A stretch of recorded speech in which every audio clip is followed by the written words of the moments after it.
Hello, and welcome to my presentation on quilting in America. Let me start this slideshow. So, for this presentation, I went to the the Pacific Northwest Quilting and Fiber Arts Museum in Laconnerge. I got a lot of images that I used in my presentation. So, this is one of the quilts that we saw. Now, um, quilting in America, the history of quilting in America, is something that I researched for this project. So, quilting has been around since the very beginning of the United States. It was brought to the United States from Europe by the Pilgrims, um, and their quilts were not particularly complex. They were simple, basic quilts that people. Quilting is basically, probably know this, but a medium where people take little pieces of cloth and they sew them together to create like a blanket. So the blanket becomes the substrate, as it were. So um, patterns are created a number of ways, whether it's from these little triangles and diamonds and squares, um, or basically the patterns that are stitched in the negative spaces to kind of hold it together. So this is made in the 1880s by a known artist, and the age has kind of gotten to it. You can see little stains or whatnot, but the pattern is called Blue and White Exploding Star. Um, and it, let's see. Okay, here's another one from the 1940s. So one of the funny things about quilting is that it hasn't really changed that much over time. Like traditional quilting is just kind of um like it hasn't noticeably changed that much.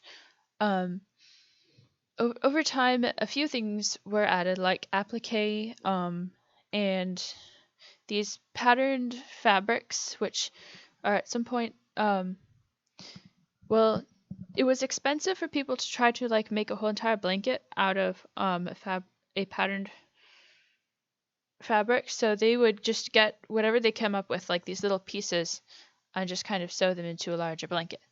So, so it's kind of a way for people who are poor or can't afford to make, you know, a large blanket out of one kind of thing.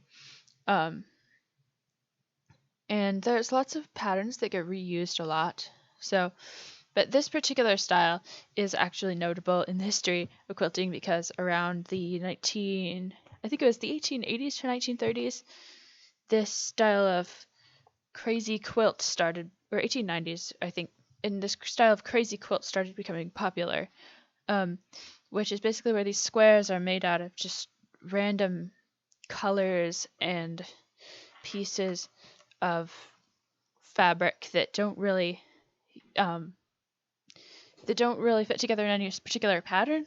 But I think this was sort of a expression of like artistic freedom or whatever.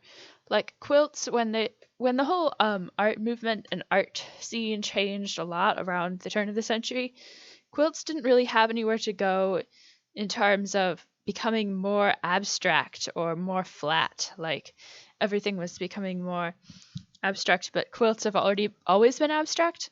So they just this whole crazy quilting thing became popular, and then that sort of died down a little bit. I mean, you'll still find crazy quilts, but okay. So this is from kind of one of the things I found when I was researching, when I was trying to find the meaning of certain quilt squares, and I found this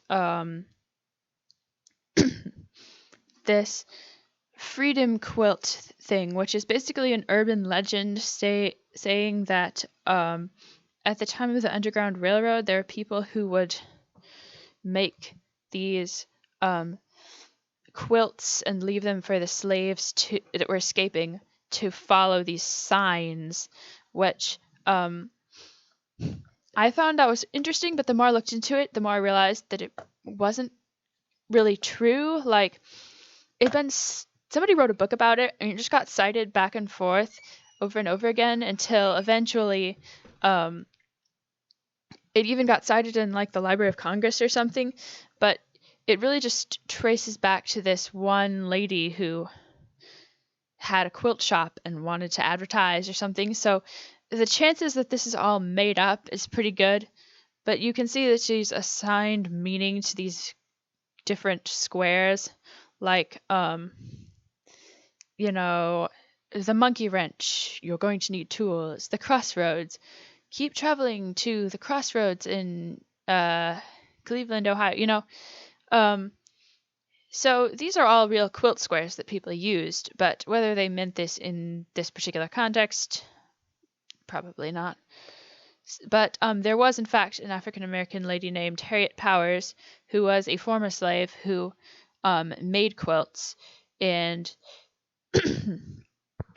quilting does have a history in the African American community that was particularly significant. There's the quilts of Gee's Bend, which is these women that were raising money and selling these quilts that freed slaves back in the 1870s or whenever it was. But this quilt was made in 1886 by Harriet Powers, and it was kind of a wall hanging to teach her children about the biblical stories.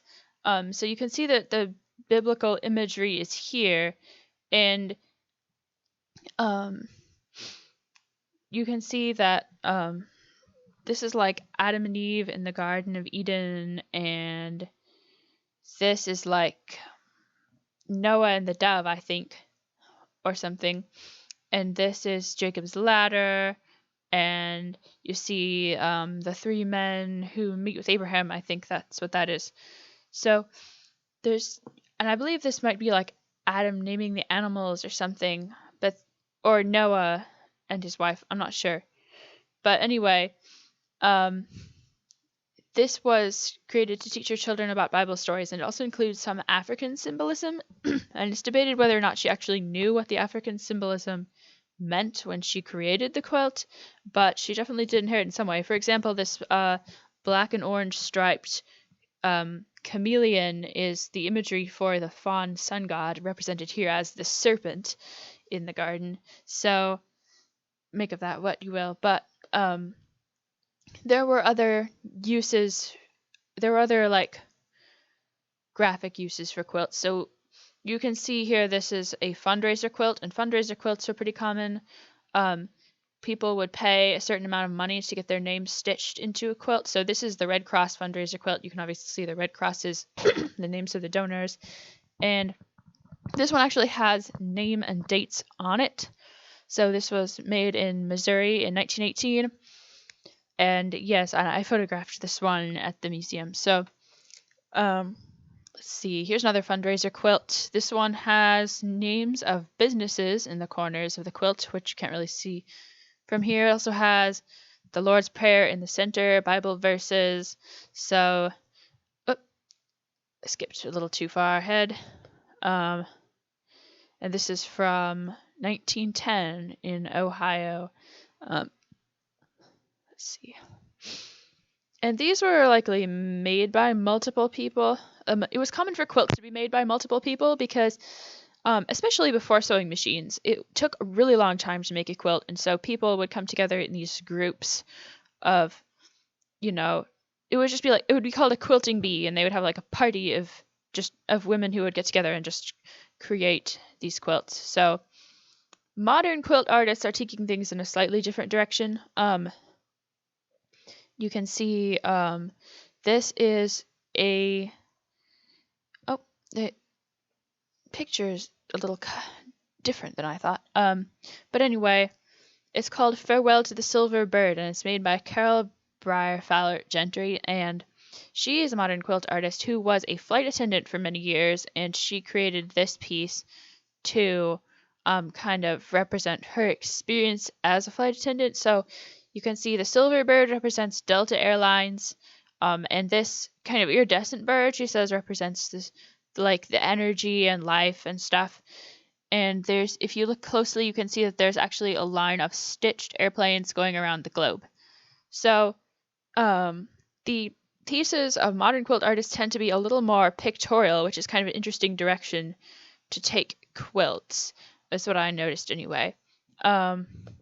And that is all I've got in terms of slides. Um, I had a really interesting time researching this project. Like there is um there is a lot of information out. Well, it's you know a lot of time it's hard to find the names of the people who made these quilts just because people, you know, they're easy to become historical artifacts, but it's kind of hard to get the names of the people who made them. So, but you can find like the names of hundreds of traditional quilting squares. Like they have really interesting names, and it makes you wonder if there's, a story of how they were named or something. But yeah, and one more thing, the log cabin quilt or the log cabin quilting square, that's a really traditional one that comes all the way from the times of the Pilgrims, and that one does have sort of mythology or sort of a